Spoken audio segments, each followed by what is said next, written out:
Kashmir digital سے میں ہوں عتیق خالد دھنیال۔ آپ کو بتائیں کہ صدر مملکت آصف علی زرداری نے 3 صوبوں کے گورنر کے لیے وزیراعظم شہباز شریف کی جانب سے ارسال کردہ ناموں کی منظوری دے دی۔ ذرائع کے مطابق منظوری کے بعد جعفر خان مندوخیل کو بلوچستان کا گورنر تعینات کر دیا گیا۔ اسی طرح صدر مملکت کی منظوری کے بعد پیپلز پارٹی کے رہنما فیصل کریم کنڈی کو خیبر پختونخوا کا گورنر مقرر کر دیا گیا۔ صدر مملکت کی منظوری کے بعد مسلم لیگ نون کے رہنما سردار سلیم حیدر کو پنجاب کا گورنر مقرر کیا گیا۔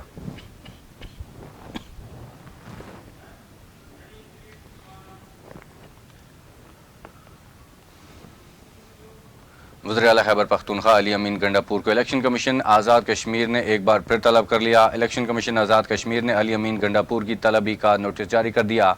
نوٹس میں کہا گیا ہے کہ وزیر اعلیٰ خیبر پختونخوا ہر صورت اگلی تاریخ پر پیش ہوں۔ آئندہ سماعت 28 مئی کو ہوگی۔ علی امین گنڈاپور کا وکلا کی جانب سے کمیشن مکمل ہونے تک معاملہ التوا میں رکھے جانے کی درخواست کی گئی تھی۔ الیکشن کمیشن آزاد کشمیر نے درخواست ناقابل سماعت قرار دے کر مسترد کر دی تھی۔ یاد رہے کہ علی امین گنڈاپور کے خلاف آزاد کشمیر کے عام انتخابات 2021 میں ضابطۂ اخلاق کی خلاف ورزی کا کیس زیر سماعت ہے۔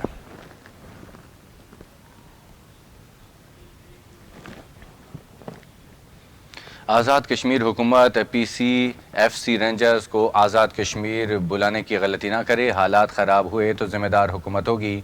جماعت اسلامی ضلع پونچھ کے امیر زاہد رفیق ایڈوکیٹ اور دیگر نے راولہ کوٹ میں پریس کانفرنس کرتے ہوئے کہا کہ گزشتہ 1 سال سے عوام اپنے حقوق کے لیے سڑکوں پر احتجاج کر رہے ہیں۔ حکومت مسائل حل کرنے کے بجائے مزید مسائل پیدا کر رہی ہے اور اب آزاد کشمیر بھر میں ایف سی، پی سی اور رینجرز کی تعینات کر کے عوام میں اشتعال پھیلانے کی کوشش کی جا رہی ہے۔ حکومت کے اس طرح کے اقدامات سے بھارت کو پروپیگنڈا کرنے کا موقع مل رہا ہے، جس سے خطے میں امن و امان کی صورتحال مزید بگڑ سکتی ہے اور تحریک آزادی کشمیر کو ناقابل تلافی نقصان پہنچے گا۔ مزید کہا کہ عوامی حقوق کے حصول کے لیے جدوجہد کرنے والوں کے خلاف اگر طاقت کا استعمال کیا گیا تو جماعت اسلامی اس کے خلاف بھرپور اقدامات اٹھائے گی۔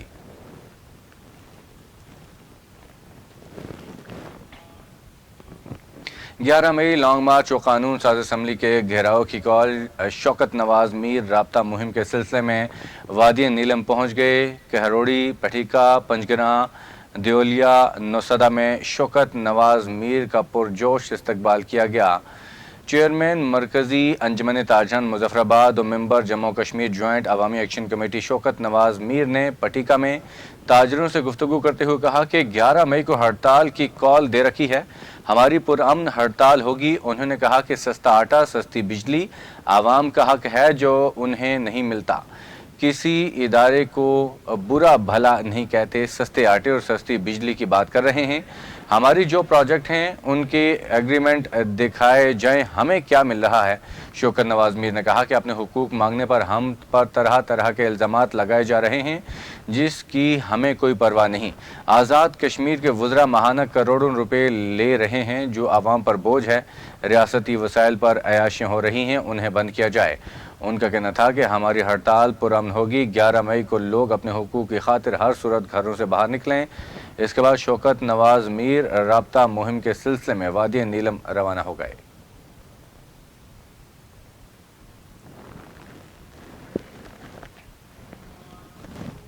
صدر انجمن تاجران سب ڈویژن سمانی عابد اسلم کی صدارت میں انجمن تاجران ممبران، لوکل کونسلرز اور سول سوسائٹی کے نمائندگان کے ہمراہ 11 مئی مظفر آباد چلو لانگ مارچ کے حوالے سے پریس کانفرنس اور مشاورتی اجلاس میں 11 مئی مظفر آباد چلو لانگ مارچ کے حوالے سے اہم فیصلے کیے گئے۔ مشاورتی اجلاس میں شرکاء نے مختلف تجاویز پیش کی۔ اس موقع پر پریس کانفرنس سے خطاب کرتے ہوئے عابد اسلم نے کہا کہ 11 مئی مظفر آباد چلو لانگ مارچ عوامی حقوق کی خاطر پرامن جدوجہد ہے، جو نہ عوامی حقوق کے لیے کیا جائے کسی قربانی سے دریغ نہیں کریں گے۔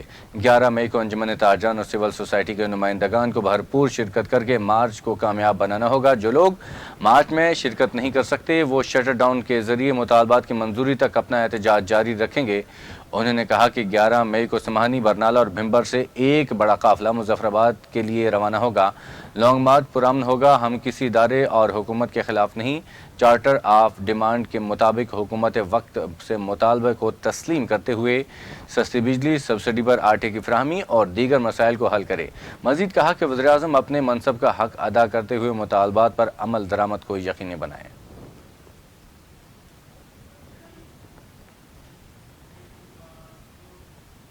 مٹ جائے گی مخلوق تو انصاف کرو گے، منصف ہو تو اب حشر اٹھا کیوں نہیں دیتے۔ جہلم ویلی ایس ایچ او چناری کے تشدد کا نشانہ بننے والے غریب حجام کو زخم ٹھیک ہونے تک غائب کر دیا گیا۔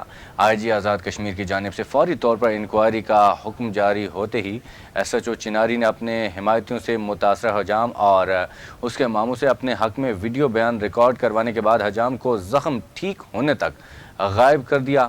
عوامی حلقوں نے سوال اٹھاتے ہوئے کہا کہ اگر تھانہ چناری کے ایس ایچ او نے حجام پر تشدد نہیں کیا، پھر اس کے جسم پر خون کیسے جم گیا؟ حجام نے جسم پر زخموں کے واضح نشانات موجود ہیں۔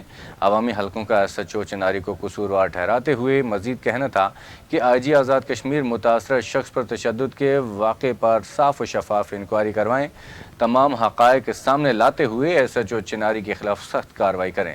مزید کہا کہ ایس ایچ او اپنے حمایتیوں کے ذریعے پردہ ڈال رہے ہیں۔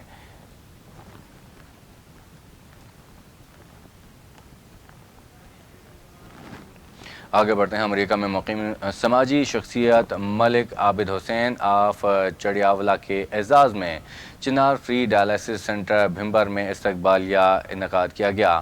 تقریب میں ملک عابد حسین کو چنار free dialysis centre U S A کا سرپرست اعلیٰ منتخب کیا گیا۔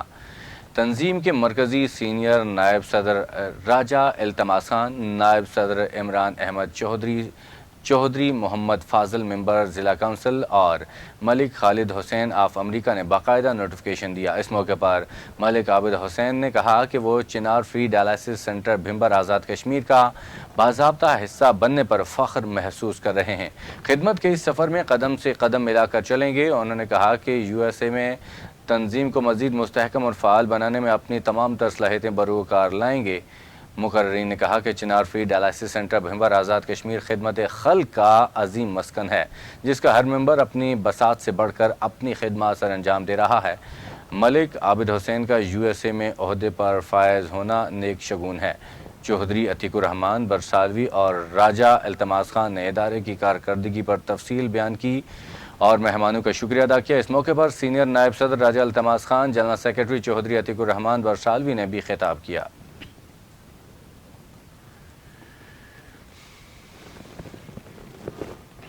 آگے بڑھتے ہیں۔ اسمہانی سیز فائر لائن سے متصل گاؤں ڈنہ میں راجہ حق نواز مرحوم اور چودھری فاروق مرحوم کے نام سے منسوب شوٹنگ والی بال ٹورنامنٹ اختتام پذیر ہو گیا۔ تقریب میں شائقین کی بڑی تعداد نے شرکت کی۔ تقریب کے مہمان خصوصی سابق ایڈمنسٹریٹر ضلع کونسل بھمبر راجہ غلام ربانی تھے۔ سنسنی خیز مقابلے کے بعد ڈنہ والی بال کلب نے جیت اپنے نام کر لی۔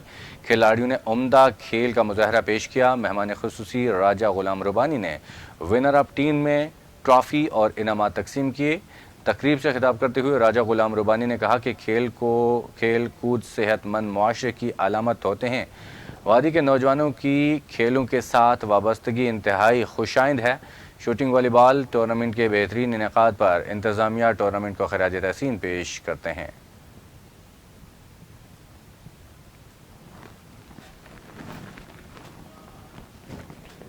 بھارت کے غیر قانونی زیر قبضہ جموں کشمیر میں کل جماعتی حریت کانفرنس کے سینئر رہنما میر وائز عمر فاروق نے تنازع کشمیر کے پرامن حل کے لیے اپنی کوششیں جاری رکھنے کے عزم کا اعادہ کیا۔ میر وائز عمر فاروق نے میڈیا انٹرویو کے دوران افسوس کا اظہار کیا کہ کشمیر کا تنازع 7 دہائیوں سے زائد عرصہ گزرنے کے باوجود تاحال حل نہ ہو سکا۔ انہوں نے کہا کہ اس عرصے کے دوران بھارت اور پاکستان کے درمیان اس مسئلے پر کئی جنگیں بھی ہوئی۔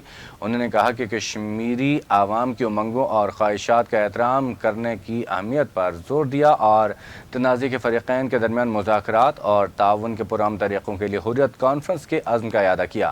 انہوں نے 5 اگست 2019 کے غیر قانونی بھارتی اقدامات کو تنقید کا نشانہ بناتے ہوئے کہا کہ ان اقدامات نے مسئلہ کشمیر کو مزید پیچیدہ بنا دیا ہے اور مقبوضہ جموں کشمیر کے لوگوں کو بے اختیار کر دیا ہے۔ میر وائز نے مزید کہا کہ بھارت مقبوضہ علاقے میں ہونے والے پارلیمانی انتخابات کو عوام کی مرضی کی نمائندگی کے طور پر پیش کرنے کی کوشش کر رہا ہے، جو قابل مذمت ہے۔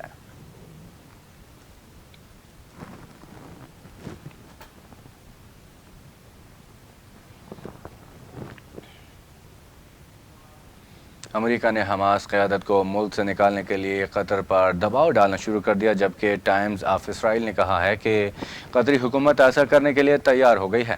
امریکی اخبار کی رپورٹ میں ایک عہدیدار کے حوالے سے بتایا گیا ہے کہ امریکی وزیر خارجہ انتونی بلنکن نے قطری وزیر اعظم کو پیغام پہنچایا ہے کہ غزہ میں جنگ بندی اور حماس کے ہاتھوں اسرائیلی یرغمالیوں کی رہائی کا معاملہ طے نہ ہونے کی صورت میں حماس قیادت کو ملک سے بے دخل کر دیا جائے۔ اخبار نے دعویٰ کیا ہے کہ اس معاملے کا علم رکھنے والے 3 اہم امریکی عہدیداروں نے اس بات کی تصدیق کی ہے کہ قطر کی یہ واضح پیغام دیا گیا ہے کہ حماس اگر معاہدے پر رضامند نہ ہو تو قطر میں حماس کا سیاسی دفتر بند کرتے ہوئے تنظیم کی قیادت کو ملک سے بے دخل کر دیا جائے۔ امریکی وزیر خارجہ کا کہنا ہے کہ واشنگٹن جنگ بندی اور حماس کے ہاتھوں یرغمال اسرائیلیوں کی رہائی چاہتا ہے اور اس معاملے میں واحد رکاوٹ حماس ہے، اس لیے ہم نے حماس قیادت کی قطر سے بے دخلی کی تجویز دی ہے اور اس میں کوئی تاخیر یا بہانہ قابل قبول نہیں ہوگا۔